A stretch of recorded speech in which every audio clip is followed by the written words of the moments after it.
Are you ready to become awesomer? Hello everyone, my name is Umar. I'm your host on the No Limit Selling podcast, where industry leaders share their tips, strategy, and advice on how you can become better, stronger, faster. Just before we get started, I've got a question for you. Do you have a negative voice inside your head? We all do, right? I'm going to help you remove that voice in under 30 days guaranteed. Not only remove it, but transform it. So instead of the voice that sabotages you, there's one that propels you to much higher levels of performance and success. There's a link in the show notes. Click on it to find out more. All right, let's get started. Hello, everyone. Welcome to another episode of the No Limit Selling podcast. And today we have the great Vlad Katz coming back to us, second appearance on the show. And before we bring him on the show, let me just remind you that we're working on this project.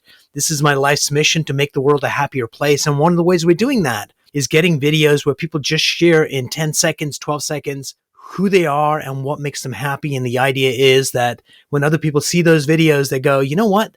I could do that, because happiness is all around us, but people are looking at the shadows, not the light. I want you to look at the lights, send a video, donate it to the project so the world becomes a happier place. And one of the happiest people I know is Vlad. Vlad, welcome to the show. Thank you, sir. It's great to be back. And I love that project. You will have my video. That is awesome. And you know what's kind of interesting is when people see someone truly just sharing, no one has said, what makes me happy is buying a new car. No one's ever said that. And no one said, it's all about, like last week, it was a gentleman saying, what makes me happy is when I hear my grandkids' laughter. And it's like everyone can relate to that. So the last time we interviewed, you were at Keller Williams and you had the distinction of being the number one recruiter worldwide for bringing people into the Keller space. And so you are like one of the movers and shakers. But since 2020, you've moved to EXP, and you had 0 agents under you. How many agents are in your team right now? I've been blessed, Umar. We're approaching 300. As of this morning, it was 284. So it's pretty fast growth. And just blessed to be around great people in my life there. And part of the whole experience, whether it was at Keller Williams or here, I suspect in other parts of your life, is not so much how can Vlad win? It's like, how can I empower other people to win? And through their success is, one, you probably get joy, and two, you get compensation as well. But it's always been about empowering other people, and the byproduct is you getting richer as well. True statement? Very true. And in fact, Umar, I've tried to live the other way, where I'm like, I'm going to win at all costs. I'm going to win at all costs. And it may have been my hyper competitiveness back as a young kid, and adolescent, adult, all of that. And I had a mind shift probably about a decade or so ago, where I realized that my purpose is to help other people win. And so I created a game in life that I call Everybody Wins. Now, everybody includes everybody, including me. And when I see other people win, not only does it give me great joy, but depending on the game that I've created with those people, I win one way or the other. And focusing on other people winning has been freeing. Yeah, I think life is all about intent. A good example is when you have somebody dating and all their friends have found their partners and gotten married. They're left by themselves. They're super desperate. And any woman within a mile radius just says, no, get away from me. And because the intent is about them. And then they just give up and say, women suck. That's it. I'm not dating. And that weekend at the supermarket, they meet someone because the intent was totally different. They were just being themselves, another human being. And the same thing in business is your intent goes a long way. And surrendering yourself for a greater good. Yeah. I think is a product of that, or is a byproduct of that. Like I've noticed, like when I look at, let's say, social media or just like when I'm talking to people, there's so many people that are walking through life waiting for somebody to fill their bucket. Yeah. And what I've learned in life is that the only way to have your bucket filled is to fill somebody else's. Absolutely. I think very once much that clicked, it's freeing. That level of simplicity in my life is freeing. what's kind of interesting is, I can go get whatever I want practically, and that would feel good for about 2 minutes.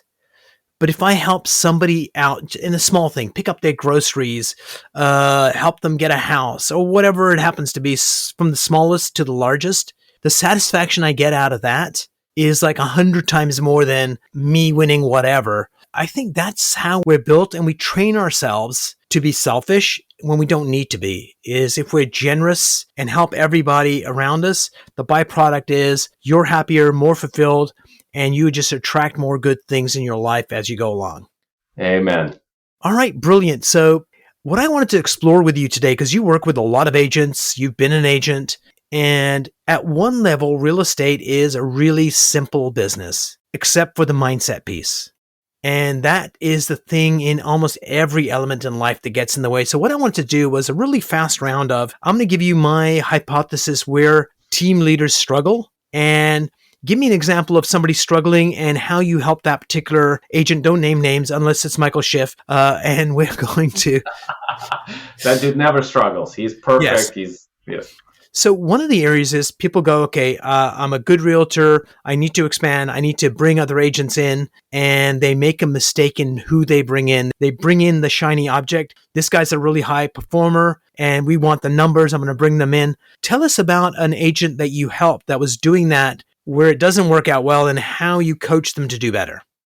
Umar, I've had the privilege of serving real estate professionals, being a real estate professional, serving real estate professionals now for over a decade and a half. So, like, if I start naming, there's going to be a lot of people because, of course, so we're not going to name anybody.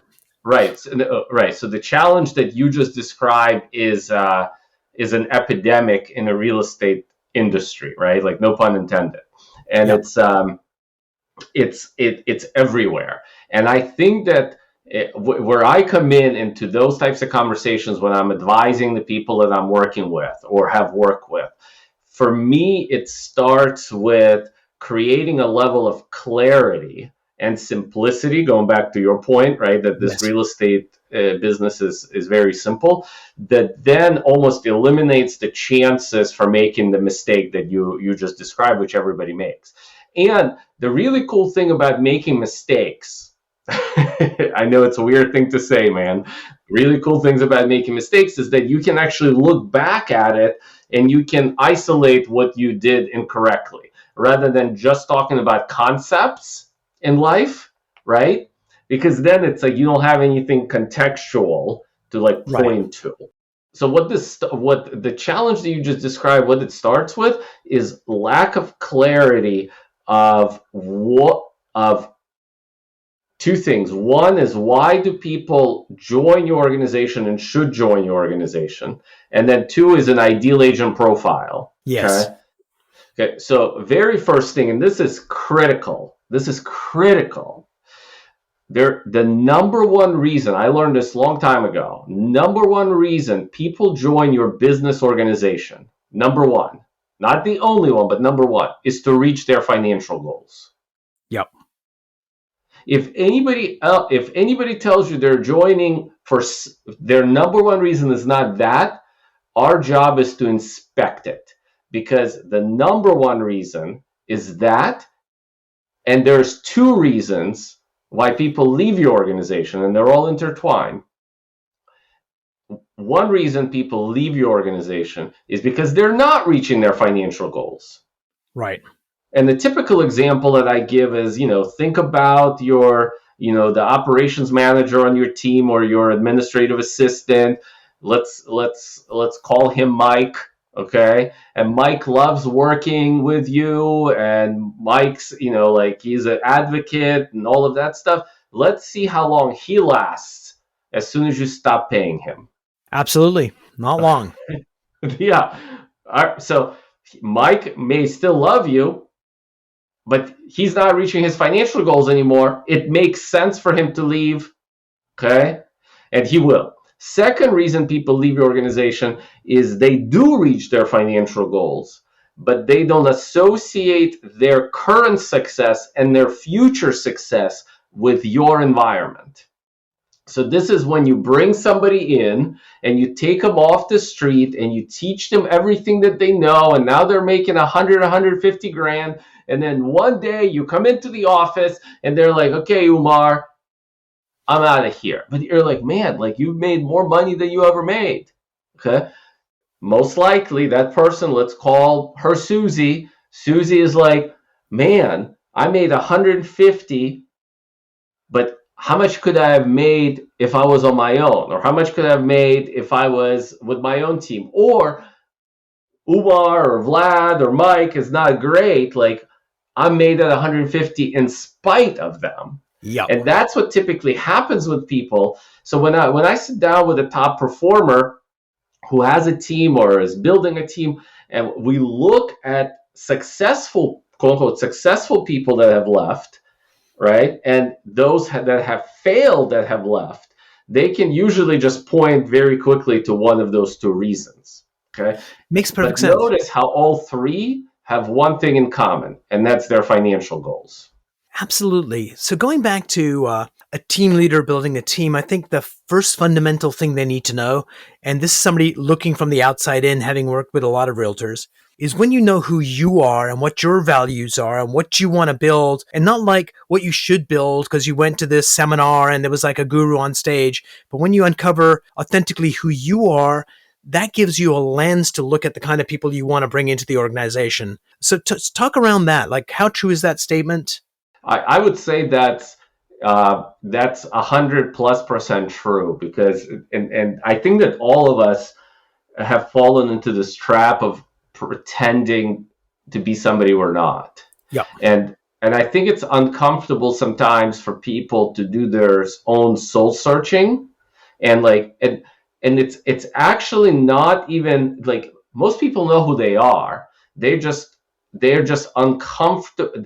They think that they should be somebody that they're not. And Yes. They think they should be that guru on the stage, or they think they should be fill in the blank. And they go through life. I was there, right? I'm recovering, shooting all over themselves. Yeah. And when you bring people into your organization, automatically you should all over them. Now, the values that you possess, okay, regardless of what they are, this is not a judgment call, right? This, they will spill, and you can expect them to spill, and you want them to spill into your business organization. Okay. And so it just makes a lot of sense to be really honest. So here's how it plays out in real estate. Okay. Somebody's value, let's say, is crazy work ethic. Right. Which, again, this is not a judgment call on values, okay? But there's plenty of people in life that are walking around with their value without being transformed or working with a professional like you, right? Of looking at it, their value is workaholic, 24/7, being on call, okay? And if you want to, the way I look at it, if I want to know somebody's values, I don't have to talk to them. All I have to do is just observe them. Oh, absolutely. Right? That makes it simple. So so this is where I see it all the time, Umar, in real estate. Somebody's work value is clearly work.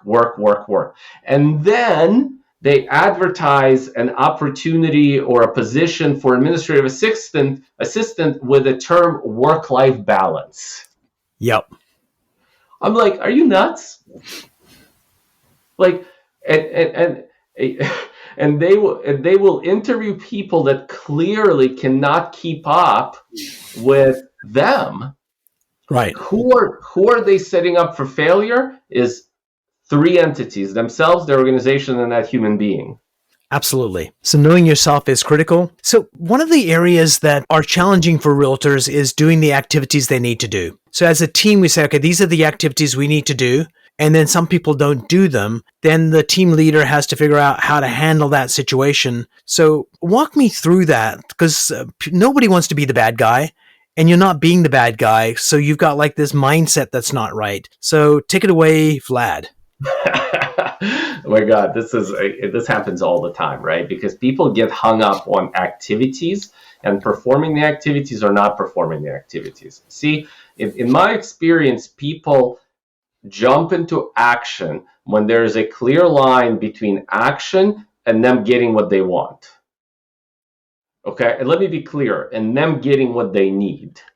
So Yes. team leaders or leaders of teams, right? Like people in leadership positions, because they don't get the first thing that I mentioned is that number one reason people join your organization is to reach their financial goals. As a leader, we must know what our people's financial goals are, because any action that they take or don't take is going to be in line with a goal, not a wish or a dream. So how does this play out? Somebody a new agent comes on the team, and a lot of team leaders talk about standard. We have a standard of 20 contacts a week, or 20 contacts a day, or 5 contacts per day, whatever it is, right? They actually don't mean it's a standard, because if it's a standard, somebody who doesn't reach it, they should be removed. It's kind of like a guideline, or like a wish. But that's aside. I hope I'm not being too cynical here. But somebody comes on and says, like, okay, everybody does 5 contacts per day, and then an agent doesn't do it. Okay, well, the reason the agent doesn't talk to 5 people per day about real estate, which is a very simple, to your point, which I love, very simple action, because this business is very simple. The reason they don't do it 9 times out of 10 is because 2 things. One is they were never trained properly on how to do it and what that actually means. Second is they don't see a direct link about how those 5 contacts per day get to them making 80 grand a year that they need in order for Johnny and Lucy to go to private school, and for their spouse not to have to work, or whatever it is that their goals actually mean, not what they are. So let me challenge you there, because there's a lot of realtors that see that direct connection. The more connections I make, the more money I make. There's math behind it. But because they're not trained, or because they have fear of rejection or whatever, they don't do that. And that comes back to the team leader to help diagnose and either help fix or find a resource to help fix it, or ask them to leave. But those conversations don't happen often enough, because the leader, from my point of view, has a responsibility. If I got you to join my team, I'm taking a bit of responsibility for you as well, to guide you in the right direction to get the goals that you want to achieve despite yourself.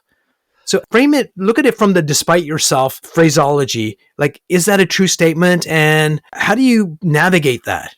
I would change. So everything you said is on point. I would change a little bit of responsibility to a lot of responsibility.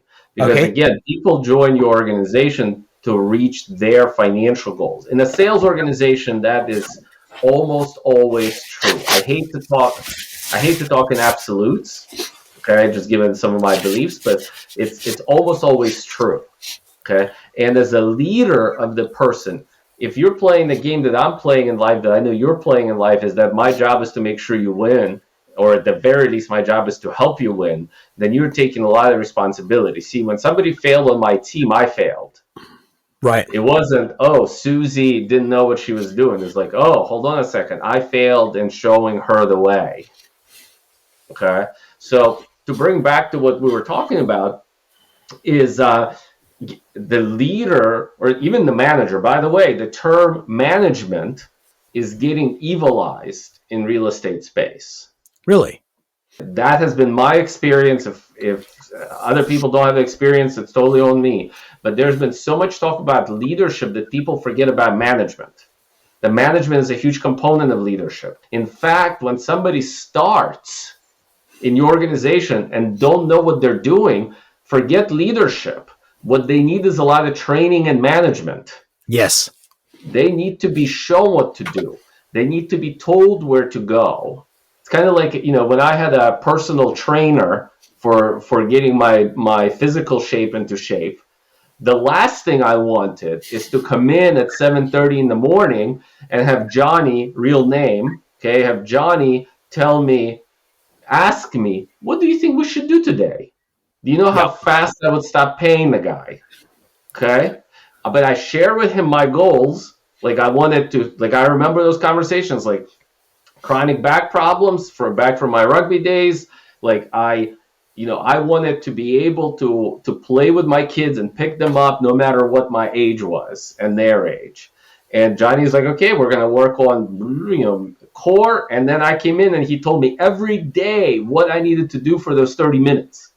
There was no question and answer type of stuff. Right. There's just like, do this, this, and that.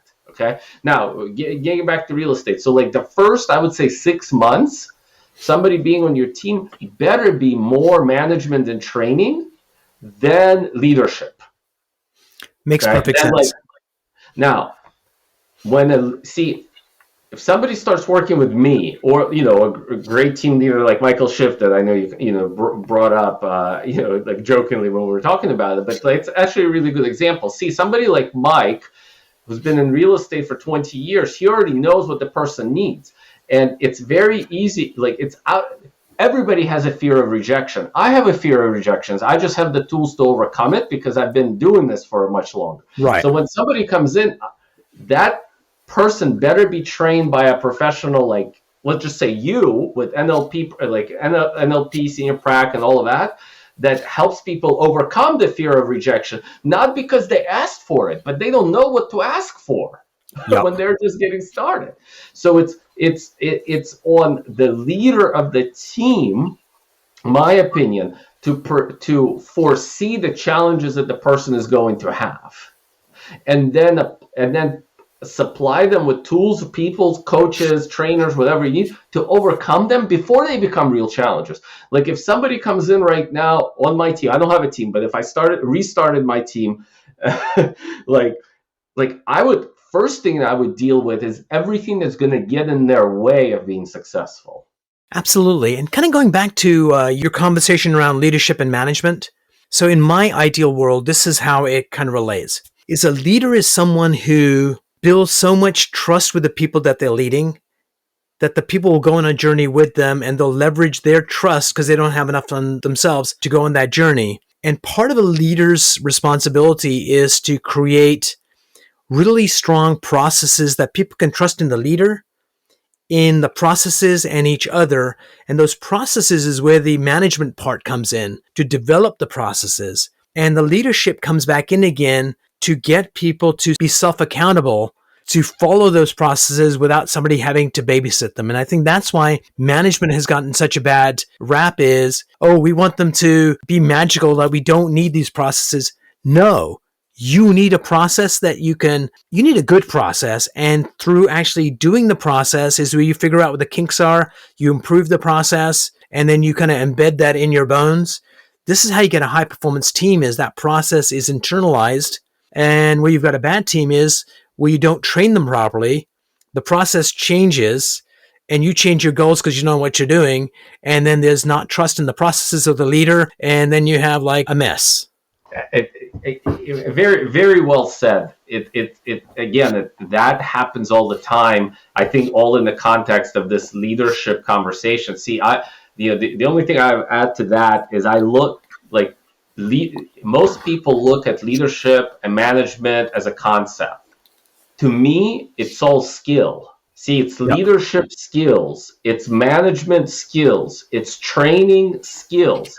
By the way, next to skills, you can put processes, to your point. Love that, right? So there's so many folks, and this goes beyond real estate. That I would say that's how organizations fail, is when it's all based on leadership skills. Now, don't get me wrong, leadership skills are very important. There's only so far you can go. But that's where, some folks spend so much time in vision casting, in inspiration. They try to become Tony Robbins, right? And they forget the management skills and the management processes and the training skills and the training processes that all work together. Is as a leader, you got to have all three or have access to all three. Like look, I know for a fact my management skills and management processes were weak. So what did Yeah. I do? Is I brought people that naturally had higher level or more training in management skills and management processes, right? When it comes to training, mindset training, that's the last thing I would want to get into. That's why we have professionals like yourself, right? It's like I don't have to become an expert in it, but I know where to go. And when people, leaders in any organization, especially in real estate, when they focus too much on that soft kind of stuff, Yep. and they forget that the rubber meets the road on the hard stuff. Absolutely. I think it's the mindset piece allows people to execute on the process with more enthusiasm and certainty. Yeah. But you could have the most motivated people in the world. If they don't know the right process, they're not going to get anywhere. They won't. And then you're constantly in business, not in helping people achieve stuff or in helping people take action, which is how we got to this, right? But rather in inspiring and motivating. Now, it's important, it's all a part of that, right? But as a real estate leader, you're in business of serving your buyers and sellers and investors. And you want Yep. to align yourself like the people on the team have to understand that that's the case. And so when an agent doesn't take action, the leader, first place they look at should, in my opinion, is look in the mirror. Is where did I fail in helping them understand what may get in the way? I loved talking to people, still do, in terms of like, okay, so not only do you want this, by the way, people confuse, this is one thing I learned on this journey, is people confuse goals with hopes and dreams. Right. So See, tell me, when how do they confuse those? well, so let's pick Nancy. What's your goal for 2022? Oh, I want to make 100,000. Oh, okay. And how much did you make last year? 32. Okay, great. Okay, I understand. So right there, I'm starting to inspect their goals, right? Okay, and Nancy, tell me what what will happen when you make 100 grand. Blah blah blah blah blah. Okay, that's great. So I can see that that's important to you. But let me ask you this, Nancy. If you made 90 this year instead of 100, would you be happy? Oh Yes, I yeah, will. I made 32. What if you made 80? Yeah, yeah, that'd be amazing. I just made 32. Let me ask you this. What if you made 53? Well, dude, that's almost double of last year. I'd be all right. Okay, so let me ask you this. What if you made 40? Well, blah, blah, blah. Let me ask you this. At which point would you be looking for a full-time job? Oh, if I made anything less than last year. So like right there in this like 30-second, 60-second conversation, I inspect the goals to figure out like how much is the person actually willing to take action? Because action between making 32 and action between making 100 is very different. And it's Absolutely. no surprise where people are like, man, they told me, and I talked to team leaders, like I just talked to my colleagues in the Midwest, a very large team, and it's kind of like, man, like they're just not doing it. And I'm like, dude, what are their goals? Well, they tell me they want to make 100, and I'm like, hey, how much did they make? Well, they sold 3 houses in the first quarter. I'm like, okay, tell me about their income. Well, they're on pension. I'm like, no, their goal is not 100 grand. Their Their hope goal is. is not 100 grand. You're expecting them to take actions in line with a 100 grand goal. They have a 30K goal, and Yep. they're on track. So let me tell you why I love that.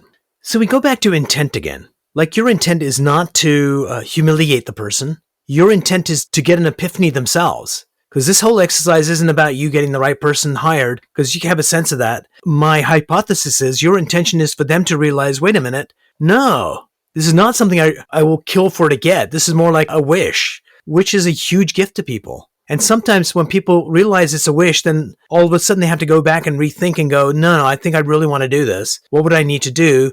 And most people are going to go, you're right, I should stay in my job and not do this. But that's also part of leadership isn't telling people, it's oftentimes getting them to get their own epiphany. And if they can get their own epiphany, it becomes real and they take action on it versus, yes, you said that, I'm going to go for it. Thoughts, comments?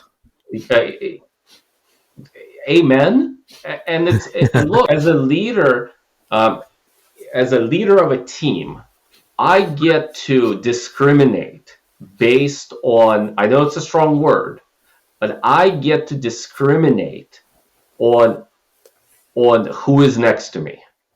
Right. See, so many people let in people into their tribe, into their team, into whatever you call it, right? And they don't have clarity on why those people are with them. And so they cannot have clarity on how to get to where they're going. And then they throw their hands up and people leave in disgust. Okay. So, we cannot discriminate on sex, on creed, on color, like all of that. Right. But we can discriminate on goals. Absolutely.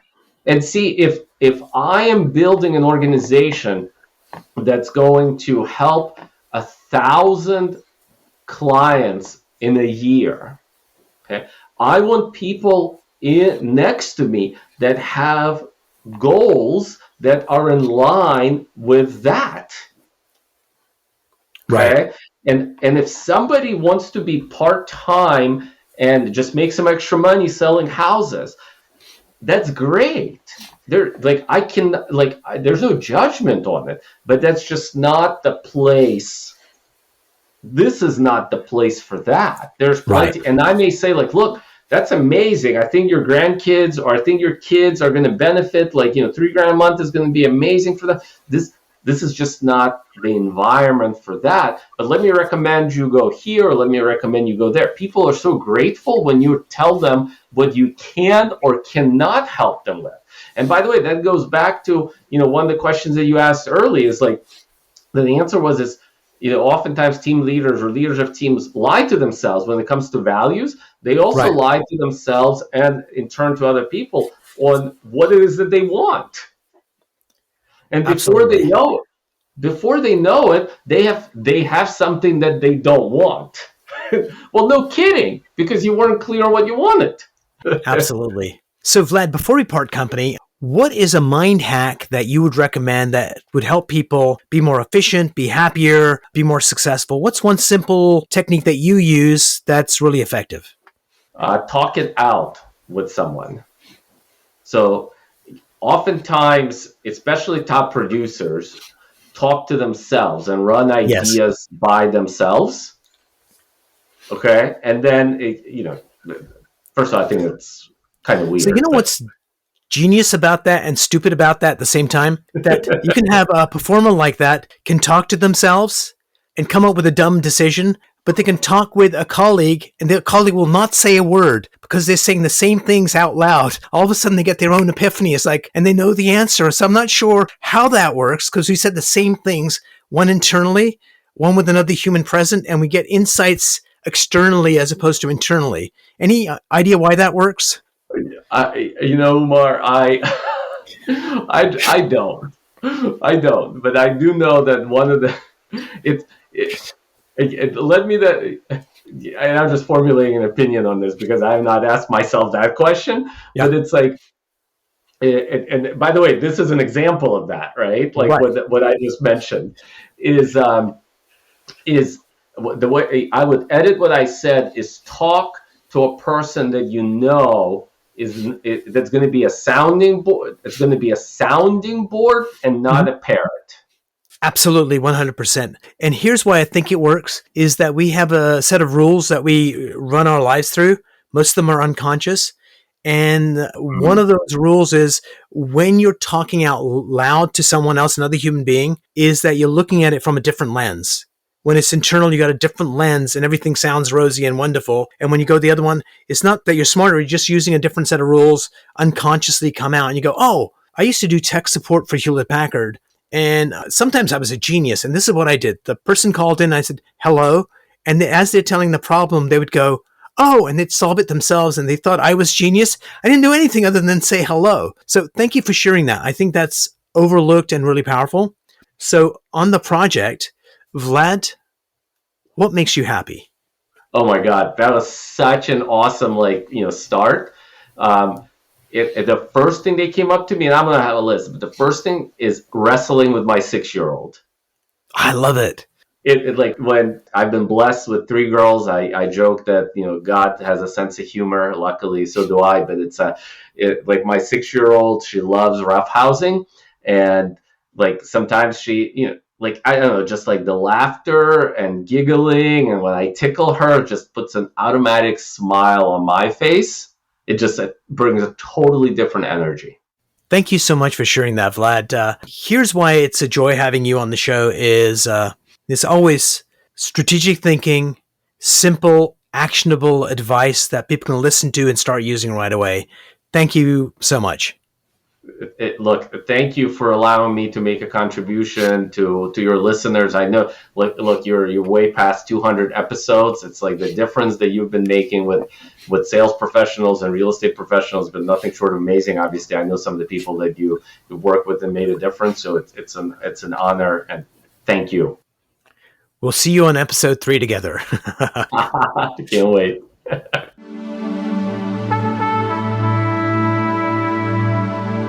If you enjoyed this episode, please go to iTunes and leave a 5-star rating. And if you're looking for more tools, go to my website at nolimitselling.com. I've got a free mind training course there that's going to teach you some insights from the world of neuro-linguistic programming, and that is the fastest way to get better results.